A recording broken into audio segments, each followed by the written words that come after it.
Okay, let's start.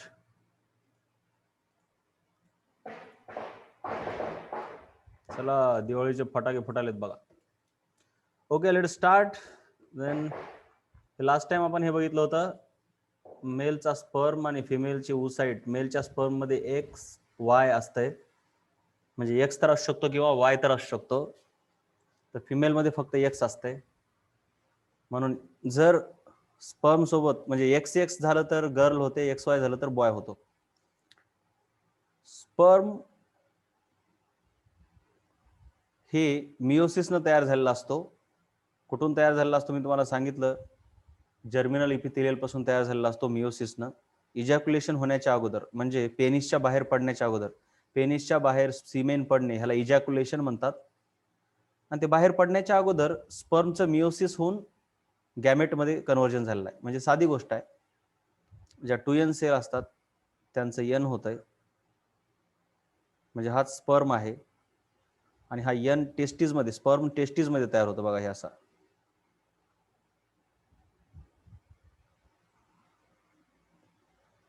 इथं हे 2n ची यन सेल होते, ह्याला स्पर्म म्हणतात.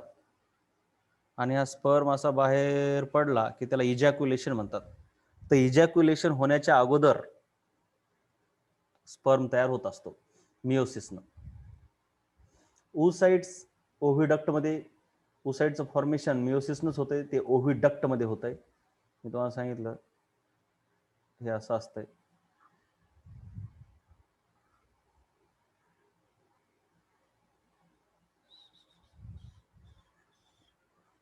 त्याला ओव्हिडक्ट म्हणतात. तर इथं oocytes येतात, मिओसिस द्वारे तयार होतात.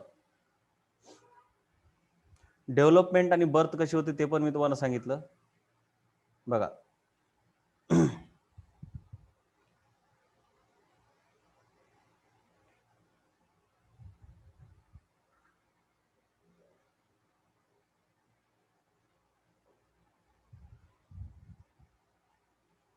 हे आहे ओव्हिडक्ट. इथं झायगोट बघा, इथं oocyte असतंय यन, त्याला इकडून येऊन स्पर्म असं इथं येऊन भेटतंय. स्पर्म भेटलं की हे 2n होतंय आणि त्यालाच आपण झायगोट असं म्हणतो. तो झायगोट ओव्हिडक्ट मध्ये असतो. हे आहे ओव्हिडक्ट.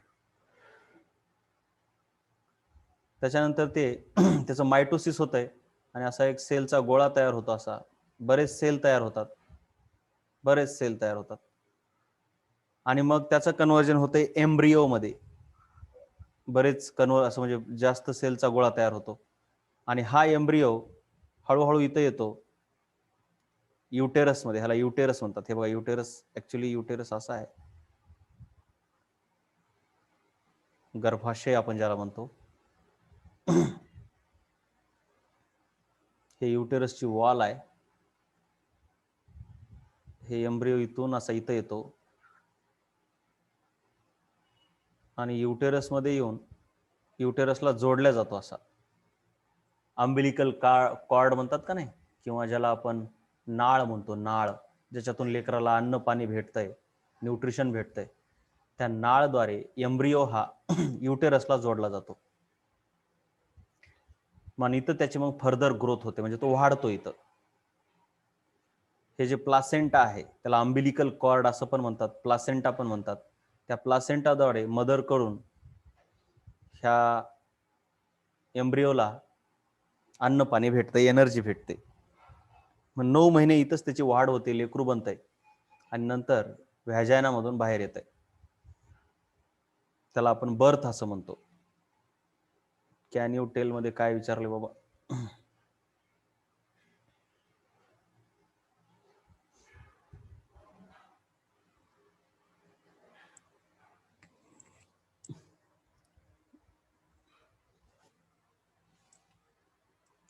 नाही, पेपर तुम्हाला सेंड करणार तुमचे तुमचे रिस्पेक्टिव्ह सर, मी नाही करणार. परभणीवाल्यांनी तुमच्या रिस्पेक्टिव्ह सरांशी कॉन्टॅक्ट करा प्लीज. मी त्यांच्या ग्रुपवर पेपर पाठवतोय, त्यांनी मग पुढे पाठवतात. आपल्याला बघायचे प्रश्न काय आहे तो.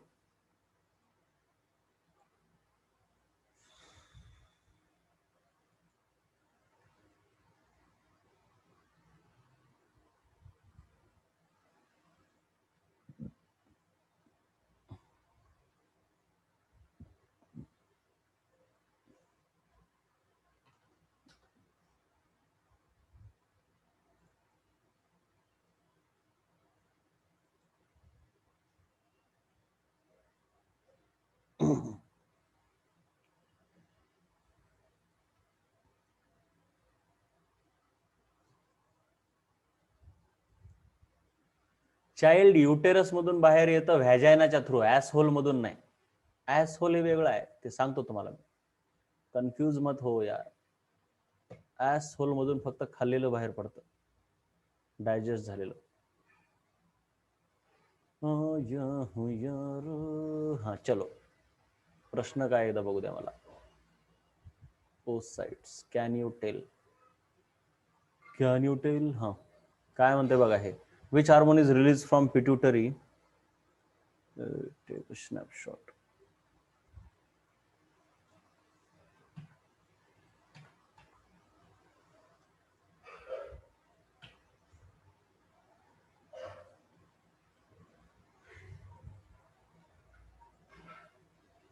हे बघा, दोन प्रश्न आहेत, कॅन यू टेल म्हणून तुम्हाला.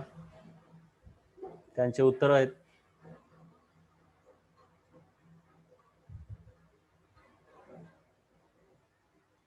Which hormone is release from pituitary of mother once fetal development is completed. Fetal, foetal म्हणाय पाहिजे, पण ठीक आहे.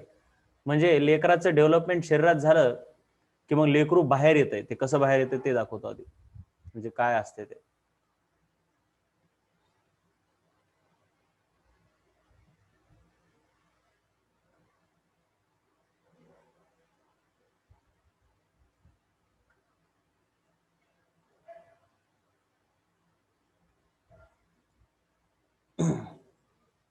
बघा,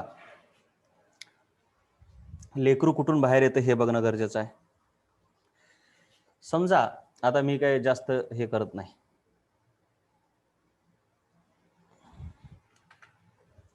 वरचं काय तोंड काढत नाही, कारण मला तोंड येतच नाही नीट काढायला.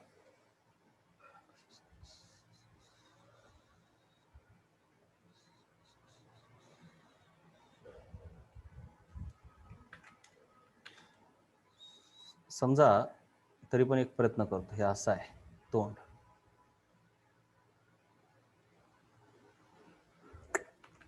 अरे हट जा रे बंदे.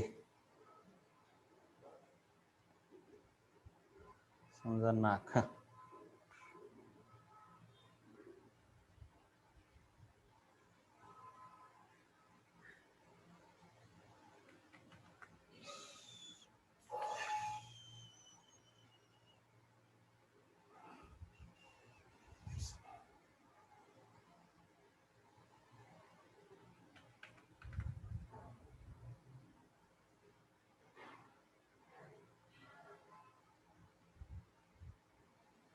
समजा असं आहे, ठीक आहे, शरीर. मग तुम्ही जर विचार केला तर इथं दोन होल आहेत, इथं एक, इथं एक. आता ह्याला थोडस मी व्यवस्थित दाखवतो. इथं जी आहे ती व्हॅजायना आहे, ही व्हॅजायना असते. मग ह्या ओव्हरीज वगैरे वगैरे जे काय असेल असं स्ट्रक्चर, इथं ओव्हरीज. आणि हे आहे ते ऍस होल, गुद्द्वार म्हणतात त्याला. त्याला एलिमेंटरी कॅनल देऊन जोडलेला आहे असा काहीतरी. त्याच्यामधून फक्त खाल्लेलं बाहेर पडतं, लेकराचा संबंध तिथं येत नाही. म्हणजे ह्या दोन पाईपलाईन वेगळ्या आहेत ना, दोन पाईपलाईन. आता मी जरा आरामात व्यवस्थित दाखवतो. हे काही माणसाचं चित्र काढण्यात. एकच मिनिट हा.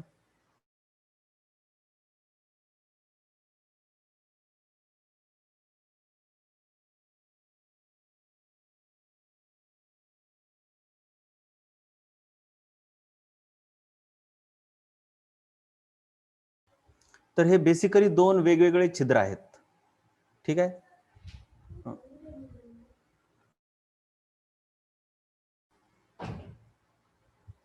तर बघा,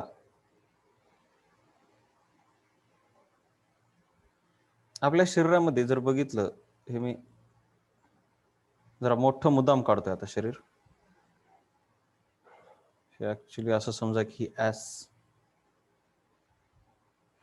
समजण्यासाठी खूप मोठं शरीर काढलंय मी समजण्यासाठी. आणि हे इथं ब्रेस्ट, ठीक आहे.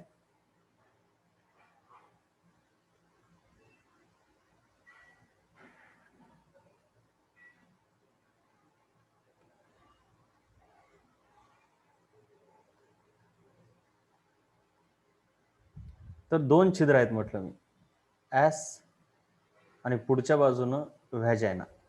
जर तुम्ही असं बघितलं पुढून, आता छिद्रांचा अंदाज तुम्हाला व्यवस्थित आला पाहिजे.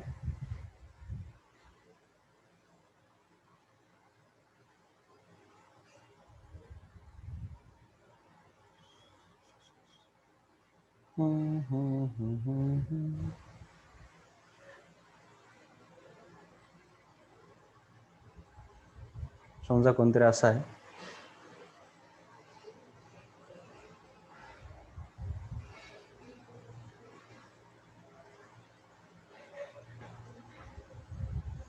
तर छिद्र बघा जरा व्यवस्थित तुम्ही.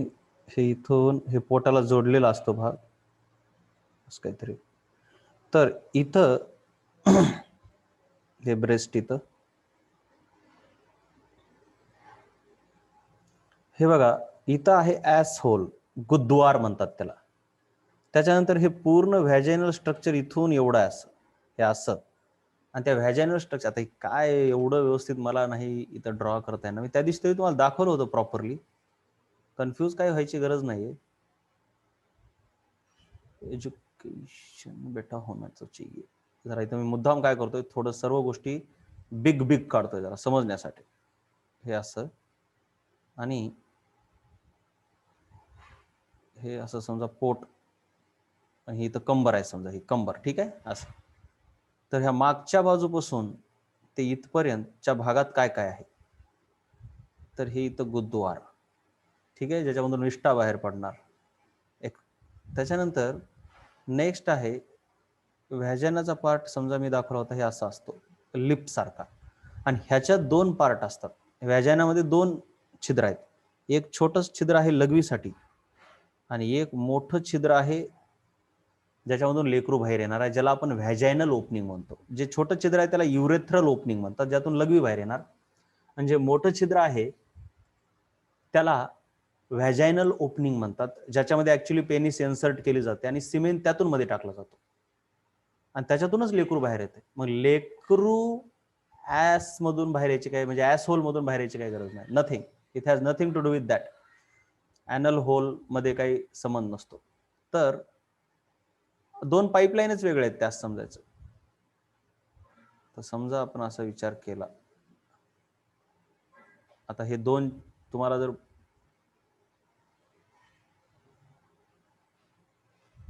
बघा, एक छिद्र मागच्या बाजूने आहे, ऍस होल ज्याला म्हणतो आपण.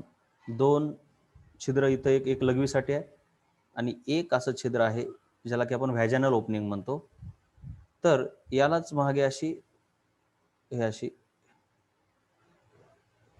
व्हॅजायना, म्हणजे हे ओव्हरी वगैरे आहेत इथं, हे असं स्ट्रक्चर जे आहे का नाही, असं असं हेच आहे. इथं यग येतो, इथून मग इथं लेकरू येतंय ह्या युटेरसमध्ये, इथून नंतर बाहेर येते.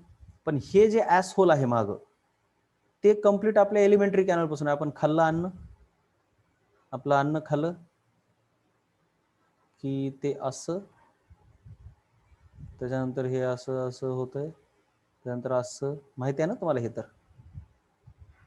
इथं असं असं होतं, आणि हे असं मोठे आतडे बनतात, आणि ते मोठे आतडे ह्याला येऊन चिटकतात. झालं, ह्याच्यामधून अन्न बाहेर पडते, झालं, विषय खतम, पचलेलं अन्न. सो हे सर्व होल्स कोणते कोणते आहेत कळले का? प्रत्येक, म्हणजे जे मुलाचं होतंय ते युटेरस मध्येच कम्प्लीट होतंय डेव्हलपमेंट, आणि ते व्हॅजायनल ओपनिंग मधूनच बाहेर येते. त्याचा संबंध ऍनल ओपनिंगशी काहीच नाही, ठीक आहे. त्याच्यानंतर नेक्स्ट प्लासेंटाद्वारे त्याला अन्न भेटते. त्यानंतर पुढे प्रश्न काय विचारलाय की which hormone is released from pituitary of mother once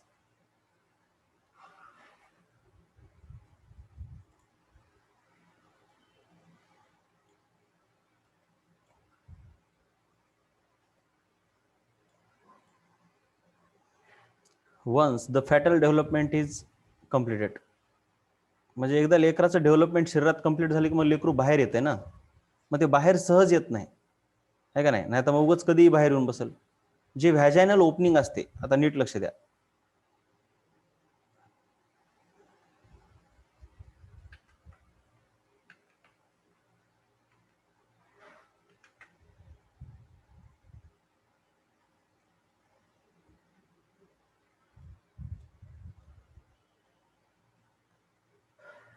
G व्हॅजायनल opening असते,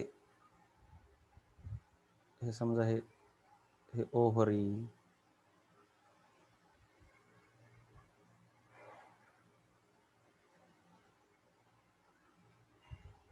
ही व्हॅजायनल ओपनिंग आहे. लेकरू बघा इथं तयार झालं, हे काहीतरी हे असं हातपाय असं. मग हे लेकरू मोठं होतंय, पण हे लेकरू ह्याच्यातून उगाच बाहेर येत नाही. बरोबर बर्थ व्हायची वेळ आली की शरीराच्या पिट्युटरी ग्लँड मधून ऑक्सिटॉसिन नावाचं हार्मोन सिक्रिट होतंय, आणि जे हे व्हॅजायनल ओपनिंग आहे ते व्हॅजायनल ओपनिंग हळूहळू हळूहळू रिलीज म्हणजे रिलॅक्स होते. थोडं अगोदर खूप टाईट असते ते, म्हणजे लेकरू बाहेर येऊ शकत नाही. पण बर्थच्या वेळेस ऑक्सिटॉसिन नावाचं हार्मोन रिलीज होत आहे, आणि त्याच्यामुळं ते व्हॅजायनल ओपनिंग थोडंसं लूज होते आणि मग लेकराला जन्म द्यायला बरं पडतंय. तसं ते खूप त्रासदायक काम आहे, बट तरी पण जरा बरं पडतंय. दुसरं काय विचारले? Under the effect of that hormone, म्हणजे ऑक्सिटॉसिन हार्मोन, जो की हे बघा पहिल्याचं उत्तर हे ऑक्सिटॉसिन आहे. आणि ह्या ऑक्सिटॉसिन हार्मोनच्या इफेक्ट खाली which organ of the female reproductive system starts to contract and thereby birth process, म्हणजे त्याला पार्ट्युरिशन म्हणतात. लेकरू जन्म होते त्याला पार्ट्युरिशन म्हणतात. इज फॅसिलिटेड. म्हणजे साधी गोष्ट आहे. आता हे मी एवढंच काढतो, हे बाकी इकडचं काही काढत बसत नाही. हे इकडं ओहोरी समजून घ्या. हे लेकरू इथं युटेरस मध्ये आहे. मग हे युटेरस कॉन्ट्रॅक्ट होते म्हणजे दबतंय. मग युटेरस दबलं की हे लेकरू बाहेर ढकललं जाते. सो ऑक्सिटॉसिनचं काम आहे युटेरसला कॉन्ट्रॅक्ट करणे आणि लेकराला बाहेर काढणे, व्हॅजायनल ओपनिंगला थोडंसं रिलीज करणे. हे लेकरू बघा लहान पोटामध्ये कसं वाढतंय. हे छोटं असते, हळूहळू हळूहळू हळूहळू असं वाढतं. त्याच्यानंतर आता आपल्याला बघायचं आहे मेन्स्ट्रुएशन सायकल, म्हणजे एमसी. मेन्स्ट्रुएशन सायकल हा अतिशय महत्वाचा भाग आहे फिमेल रिप्रोडक्टिव्ह सिस्टीमचा. फिमेल रिप्रोडक्टिव्ह सिस्टीम मध्ये जे मेन्स्ट्रुएशन सायकल आहे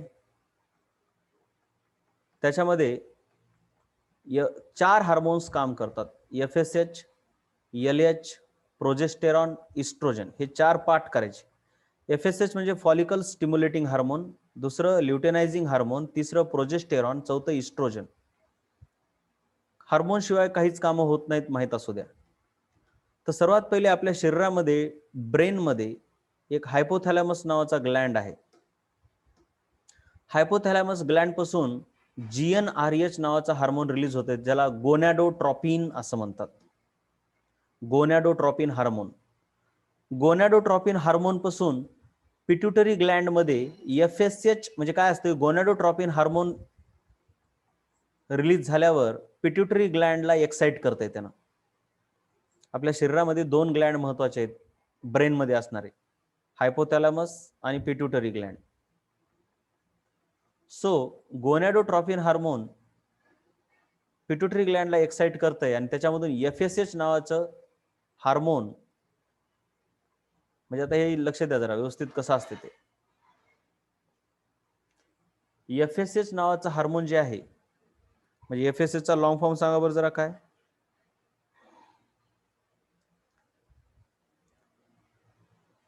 FSH चा लॉंग फॉर्म काय आहे सांगा आता.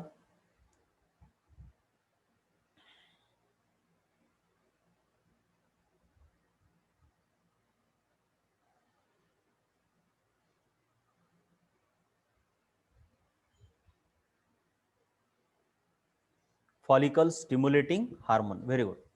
मग फॉलिकल स्टिम्युलेटिंग हार्मोन हे काय करतंय, ओव्हरी मध्ये जातंय. राईट.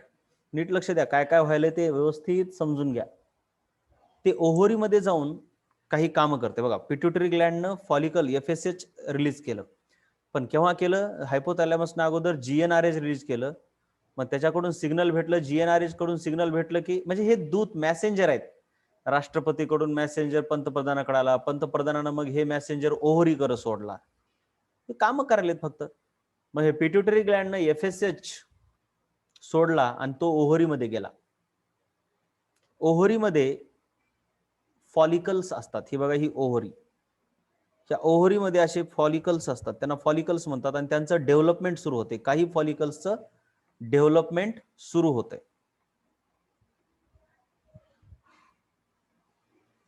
फॉलिकलचं डेव्हलपमेंट सुरू झालं की त्याच्यामुळे दोन गोष्टी होतात. फॉलिकल विकसित व्हायला लागतात. तसे तर ओव्हरीमध्ये बरेच फॉलिकल असतात, परंतु जे डॉमिनंट फॉलिकल आहेत ते फॉलिकल राहतात, आणि जे दुसरे फॉलिकल आहेत ते डिजनरेट होतात, म्हणजे मरून जातात. म्हणजे हे होतंय मेन्स्ट्रुएशन सायकलच्या 7व्या दिवशी. 7व्या दिवशी म्हणजे काय? मेन्स्ट्रुएशन सायकल म्हणजे बेसिकली फिमेलच्या व्हॅजायनामधून रक्तस्त्राव होत असतो. तो रक्तस्त्राव झाला की एक सायकल संपली म्हणायचं. रक्तस्त्राव 5 दिवस, 3, 4, 5 दिवस चालतो. म्हणजे 5 दिवस संपले की म्हणायचं एक सायकल संपली. म्हणजे समजा 1 तारखेपासून 5 तारखेपर्यंत रक्तस्त्राव झाला, त्याच्यानंतर 6व्या तारखेपासून पुन्हा पहिला दिवस, दुसरा दिवस, तिसरा दिवस, असं काहीतरी आपण म्हणणार. मग आता पुन्हा आणखीन 27-28 दिवसानंतर पुन्हा एकदा रक्तस्त्राव सुरू होतो. समजा काहीतरी 25 तारखेला रक्तस्त्राव सुरू झाला, 30 तारखेपर्यंत रक्तस्त्राव चालतो. पुन्हा ह्या 30 तारखेनंतर मग पुन्हा 1 तारीख आली की त्याला पहिला दिवस म्हणायचा, किंवा 31 तारीख आली तरी त्याला पहिला दिवस म्हणायचा. असं काही नाही की 1 तारखेला सुरू होतंय, 15 तारखेला सुरू होऊ शकतंय, ते काही सांगता येत नाही. समजा कुणाच्या तरी रक्तस्त्राव सुरू झाला 15 तारखेला, तर 20 तारखेपर्यंत चालतो. मग ह्याला म्हणायचं पिरियडचे दिवस. मग 21वा दिवस म्हणजे त्या स्त्रीसाठी पहिला दिवस झाला पुढच्या सायकलचा. हे 22वा दिवस म्हणजे 22 तारीख म्हणजे दुसरा दिवस. असंच मग तिचं पुढच्या महिन्याच्या काहीतरी 10, 12, 13 तारखेपर्यंत चालतंय, नॉर्मल असते, काहीच होत नाही. मग 13व्या तारखेपासून ते पुन्हा 18व्या तारखेपर्यंत पुन्हा रक्तस्त्राव सुरू होतो. मग इथून एवढ्याला एक सायकल म्हणायचं. मग हे झाला पहिला दिवस, हा दुसरा दिवस, आणि हा पाळीचा हा शेवटचा दिवस. पुन्हा मग 19 तारीख म्हणजे पुढच्या पाळीचा पहिला दिवस. कळलं का? पहिला दिवस, 7वा दिवस म्हणजे काय, कळलं का सांगा?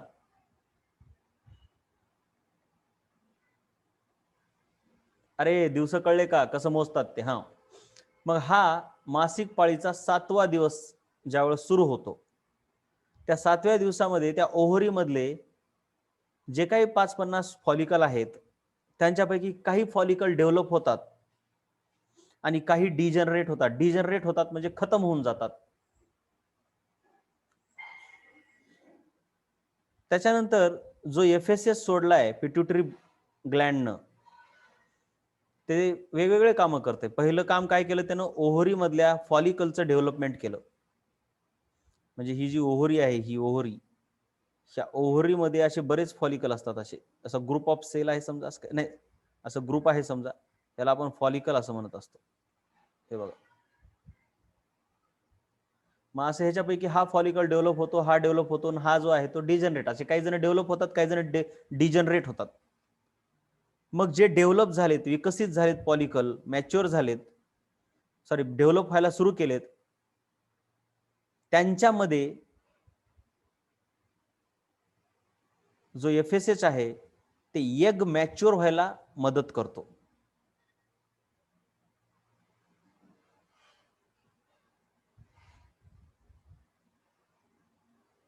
FSH मुळे फॉलिकल मध्ये एग डेव्हलप होतो. हे जे फॉलिकल आहे त्याच्यामध्ये असा एग डेव्हलप होतो. हे बघा, त्या फॉलिकल मध्येच एग असते, एग सेल अशी. त्याच्यामध्ये एग डेव्हलप व्हायला पण मदत कोण करायला? FSHच. फॉलिकलचं पण डेव्हलपमेंटची सुरुवात कोणी केली? FSHनच. फॉलिकलचं डेव्हलपमेंट सुरू झालं की फॉलिकलचं डेव्हलपमेंट सुरू होताच इस्ट्रोजेन नावाचा हार्मोन सिक्रेट व्हायला सुरू होतो. पुन्हा एकदा लक्ष द्या, फॉलिकलचं डेव्हलपमेंट सुरू झालं की इस्ट्रोजेन नावाचा हार्मोन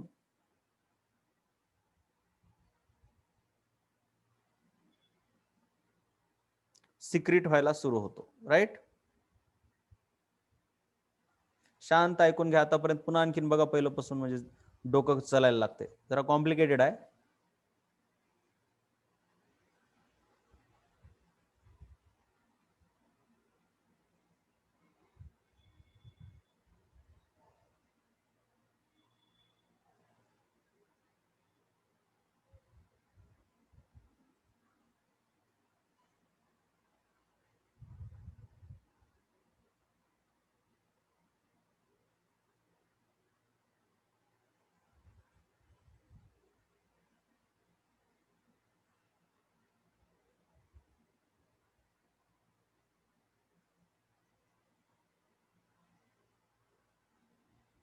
इथपर्यंत जर शांत कळलं असेल तर पुढे चलतो मग.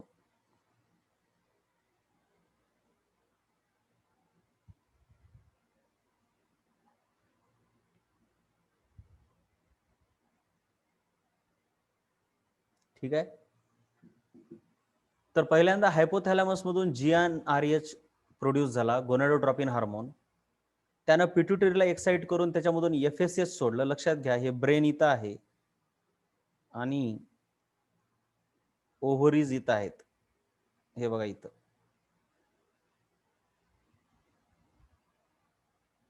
हे अशा ओव्हरीज आहेत. त्या ब्रेन मधून जो पिट्युटरी ग्लँडनं FSH सोडला, तो FSH ओव्हरी मध्ये आला आणि ओव्हरी मध्ये येऊन त्यानं 2 कामं केली. एक काम केलं, त्यानं फॉलिकलचं डेव्हलपमेंट सुरू केलं आणि दुसरं काम केलं, फॉलिकल मधल्या एग जो आहे फॉलिकल मध्ये, ज्याला आपण ओव्हम म्हणणार, त्याचं डेव्हलपमेंट पण सुरू केलं. पण जसंच फॉलिकल डेव्हलपमेंट सुरू झालं तसंच ओव्हरीमध्ये एक हार्मोन सिक्रेट होतो. मी म्हणत नाही आता पिट्युटरी, पिट्युटरीनं आणि हायपोथॅलॅमसनं त्यांचे ग्लँड हार्मोन सोडले, GnRH आणि FSH. आता ओव्हरीमध्ये एक हार्मोन सिक्रेट होतो, त्याला म्हणतात इस्ट्रोजन. इस्ट्रोजनचं काम असतंय एंडोमेट्रियमचं रिजनरेशन करणं. एंडोमेट्रियम म्हणजे काय? जे तुम्हाला मी युटेरस असं दाखवतोय, ठीक आहे ना, हे युटेरस जे आहे, हे बघा, हे युटेरसला असे मेम्ब्रेन असते ना, हे झाला युटेरस, हे भाग झाला युटेरस. पण युटेरसच्या बाजूने जे हे चमडी आहे, स्किन आहे, त्वचा आहे, वॉल आहे, भिंत आहे युटेरसची. युटेरसला जर आपण एक रूम समजलं तर त्या युटेरसची जी भिंत आहे,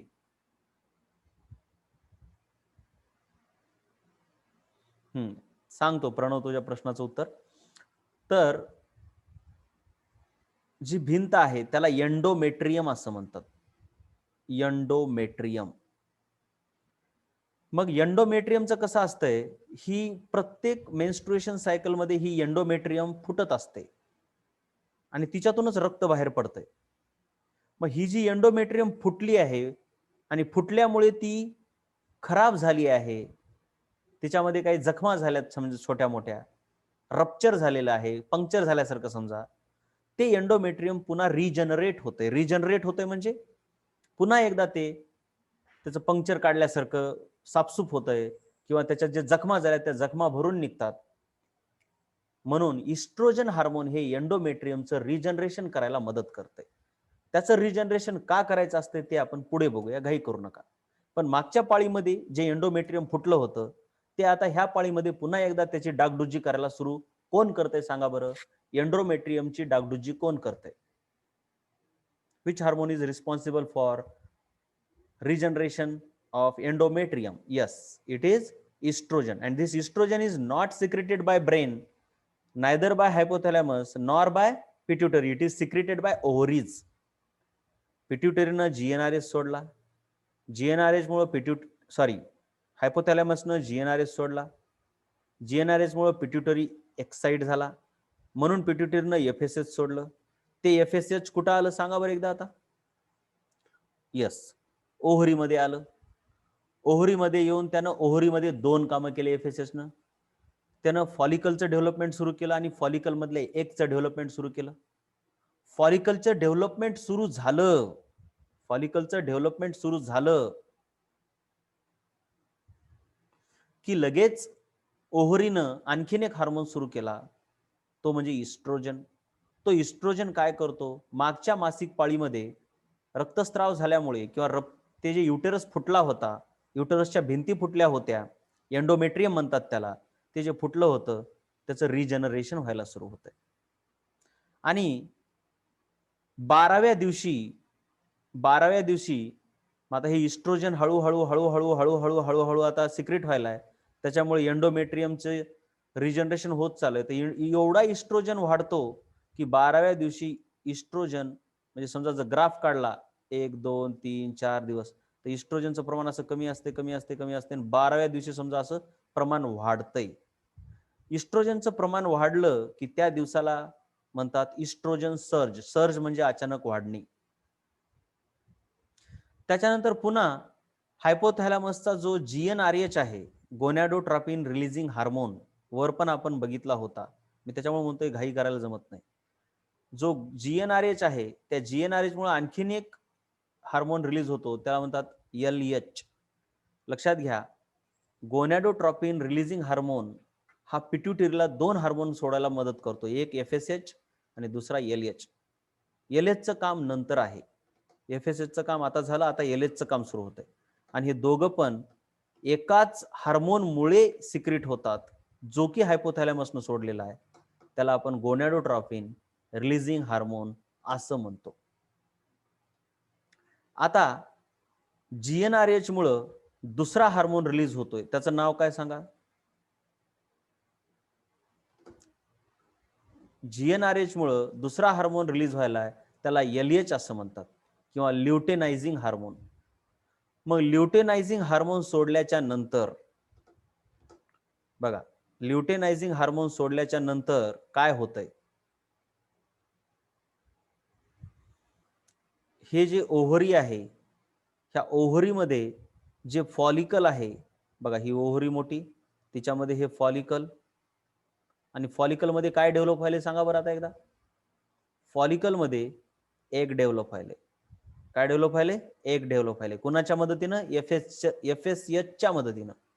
आता पिट्युटरीनं, त्याच पिट्युटरीनं GnRHच्या संकेतावरून, GnRHच्या स्टिम्युलसवरून, GnRHच्या म्हणण्यावरून LH सोडला, ल्युटेनायझिंग हार्मोन.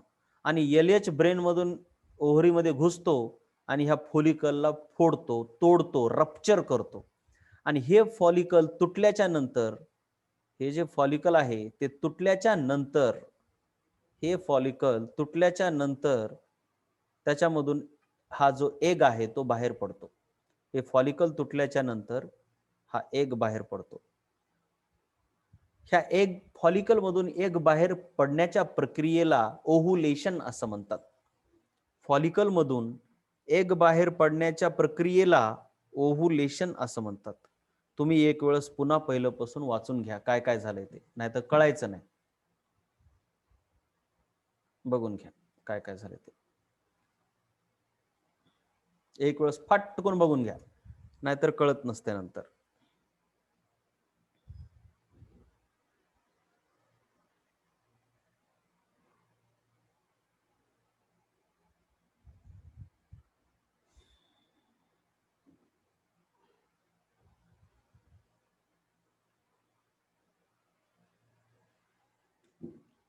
तर पुढे चलतो आता मी. हायपोथॅलॅमसनं GnRH सोडला. GnRH पिट्युटरीला एक्साइट करतो 2 हार्मोन सोडण्यासाठी, एक FSH आणि दुसरा LH. FSH 2 कामं करतो, एक फॉलिकलला डेव्हलप करतो, दुसरं फॉलिकल मधल्या एगला पण डेव्हलप करतो. फॉलिकल डेव्हलप झाली की ओव्हरी इस्ट्रोजन हार्मोन सोडतात. इस्ट्रोजन हार्मोन सोडला की एंडोमेट्रियम रिजनरेट व्हायला सुरू होते. FSH मधला एग मॅच्युअर होत असताना इस्ट्रोजनचा सर्ज, म्हणजे इस्ट्रोजनचं प्रमाण स्त्रीच्या शरीरात 12व्या दिवशी खूप वाढतंय. त्याच्यानंतर GnRHच्या मदतीनं पिट्युटरीनं जो LH सोडला होता, तो LH फॉलिकलला फोडतो आणि फॉलिकल मधून एग बाहेर पडतो आणि हा इकडे जातो.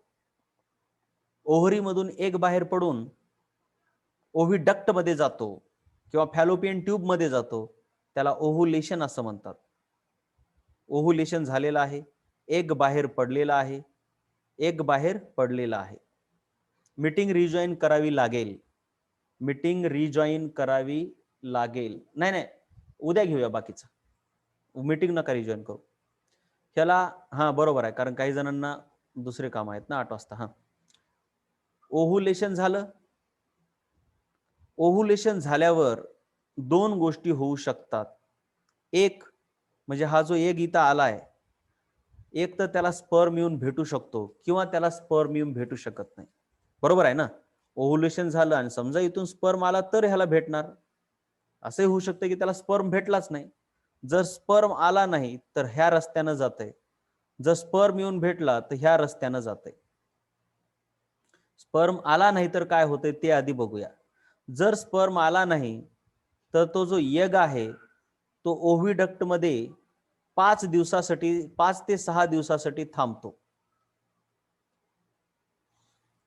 जर त्याला स्पर्म भेटला तर त्याचं फर्टिलायझेशन होतंय, जर नाही भेटला तर त्याचं फर्टिलायझेशन होत नाही. जरा माझं इथं सांगण्यामध्ये हे झालं की नाही भेटला तर ह्या मार्गाने ते असं नाही म्हणायचं मला. जर हे हे एक मार्ग आहे, म्हणजे हे काय सांगायला आहे की त्या एग सोबत काय होतंय आणि हे जे सांगायला येतं त्या फॉलिकल सोबत काय होतंय. ज्या फॉलिकल मधून तो एग बाहेर पडलाय ना, त्या फॉलिकलचं काय काय होतंय काय काय नाही ते सांगितलंय, म्हणजे बाकीच्या गोष्टी. तर तो एग ओव्हुलेशन झाल्यावर इथं येऊन थांबला, 5-6 दिवस थांबला, स्पर्म भेटलं तर झायगोट तयार होतो, स्पर्म नाही भेटलं तर हा इथून उगा येतो एकटा बिचारा इथं. आणि इथल्या ज्या युटेरसच्या वॉल आहेत ज्यांचं की रिजनरेशन झालं होतं, युटेरसच्या वॉलचं रिजनरेशन होणं म्हणजे काय की ह्या ज्या युटेरसच्या वॉल आहेत ह्यांच्यामध्ये रक्त वगैरे येऊन बसते भरपूर जास्त, जेणेकरून जर हा इथं आलेला एग फर्टिलाइज झाला आणि जर एम्ब्रियो इथं आला तर त्याला रक्ताद्वारे अन्न पाणी एनर्जी भेटली पाहिजे. म्हणून एंडोमेट्रियमचं रिजनरेशन झालं होतं नवीन येणाऱ्या बाळासाठी. पण समजा जर ह्याचं फर्टिलायझेशन झालंच नाही तर मग बाळ येणारच नाही. म्हणून फर्टिलायझेशन झालं नाही की हे एंडोमेट्रियमच्या वॉल फुटतात, त्यांना असं लक्षात येतंय की काही गरज नाही आता ह्या रक्ताची, आणि हा एग जो आहे तो ह्या रक्ताद्वारेच वाहून बाहेर निघून जातो. म्हणजे रक्त का बाहेर येते कळलं का? जर फर्टिलायझेशन झालं नाही तर ते एंडोमेट्रियमच्या वॉल फुटतात आणि त्यातलं रक्त बाहेर येते, आणि ते रक्त त्या एंडोमेट्रियम मध्ये का जमा झालं होतं? नवीन येणाऱ्या बाळासाठी अन्न पाणी वगैरे वगैरे ह्या गोष्टी आहेत, त्याच्यासाठी त्याच्यामध्ये रक्त जमा झालं होतं. तर मग हे जे एग आहे, आता एगचं हे झालं, आता तो जो फॉलिकल होता ज्याच्यामधून एग बाहेर पडला, त्याच्यामधून एग बाहेर पडला की जो फॉलिकल आहे त्याला कॉर्पस ल्युटियम असं म्हणतात. The follicle without egg is called as corpus luteum. मग हा जो कॉर्पस ल्युटियम आहे तो प्रोजेस्टेरॉन हार्मोन सिक्रेट करतो, प्रोजेस्टेरॉन हार्मोन सिक्रेट करतो. सध्या मी कोणते मेसेज बघणार झालो रे, इकडे लक्ष द्या आधी. आता मी फक्त शिकवायलो कारण वेळ कमी आहे. राईट. आणि प्रोजेस्टेरॉनमुळे एंडोमेट्रियम मधून वेगवेगळे सिक्रिशन तयार होतात. प्रोजेस्टेरॉनमुळे एंडोमेट्रियम मधून वेगवेगळे सिक्रिशन्स होत असतात.